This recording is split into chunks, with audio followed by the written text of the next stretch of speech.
আসসালামু আলাইকুম, শুভ দুপুর। কেমন আছো আমার ভাই বোনেরা? আলহামদুলিল্লাহ, আমিও তোমাদের দয়ায় ভালো আছি।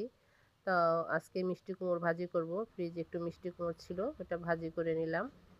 আর আমি কেটে নিলাম। কেটে পেঁয়াজ, কাঁচামরিচ, সয়াবিন তেল, লবণ আমি চুলায় বসিয়ে দিলাম। এগুলি ভাজা ভাজা করব।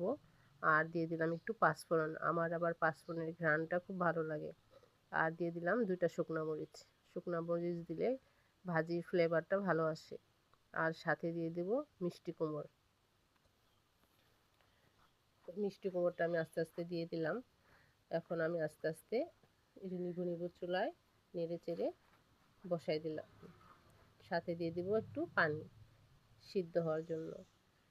একটু পানি দিলে আস্তে আস্তে নরম হয়ে যাবে। আর 1 চামচ দিব চিনি। মিষ্টি কুমড়ো রানলে আমাদের ঢাকাইয়াদের মধ্যে একটু চিনি দিয়ে দেয়, খাইতে অনেক সুস্বাদু হয়। যারা যারা জানো না তারা কিন্তু একটু চিনি দিয়ে দিতে পারো, মিষ্টি কুমড়োর স্বাদই পাল্টে যাবে। দেখো কালারটাও বেশ সুন্দর হয়েছে, খেতেও ভালো লাগবে। আর রান্না করব চিংড়ি মাছ। তা চিংড়ি মাছটা আমি আস্তে আস্তে কেটে নিচ্ছি। আর এদিকে কই মাছও ভুনা করব। তো আমার বাচ্চা কই মাছ খাবে না, ওর জন্য চিংড়ি মাছ আর আমার জন্য কই মাছ। তো আমি কই মাছটা আস্তে আস্তে ভেজে নিচ্ছি।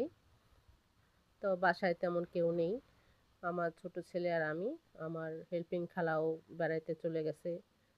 আর সবাই এখন বাইরে আছে, আমি একা আমার ছোট ছেলে নিয়ে। তো কী রানবো আর রানবো বুঝতে পারছি না। তা যা রান্ধি সবই থেকে যায়, খাওয়া হয় না, খেতেও ভালো লাগে না। যাই হোক, এখন রান্না করলাম, চিংড়ি মাছ ভেজে নিচ্ছি। তা আস্তে আস্তে আমি চিংড়ি মাছটা ভেজে নিচ্ছি, হলুদ মরিচ লবণ দিয়ে মেখে রাখছিলাম। আর এগুলি এখন আমি ভুনা করব। তো দিয়ে দিলাম, তো কড়াইটা গরম করে তেল, পেঁয়াজ, কাঁচামরিচ, হলুদ, মরিচ, আদা রসুন বাটা সব কিছু দিয়ে আমি একদম ভাজা ভাজা করলাম। সব কিছু অল্প অল্প করে দিয়ে দিয়েছি, শুকনো মরিচটা একটু বেশি দিয়েছি। তো আমি একটু ঝাল তো পছন্দ করি, সবসময় বলি আমার ঝাল খুব ভাল লাগে। আর সাথে দিয়ে দিব মাছে একটু টমেটো, কোনো সবজি দিব না, যেহেতু কই মাছ আর চিংড়ি মাছ একসাথে করব। তা 2 পদ করতে গেলে সময় লাগবে, আর এত রান্না করতে ভালো লাগে না। যেহেতু 2টা মানুষ, তাই আমি এইভাবেই বসাই দিলাম। আর মাঝে মাঝে তো দেখোই আমি এরকম করি, কারণ এক একজন এক একটা পছন্দ করে। তা কেমন হলো জানাবে, লাইক কমেন্ট শেয়ার দিয়ে পাশে থাকবে, ফলো দেবে প্লিজ বন্ধুরা।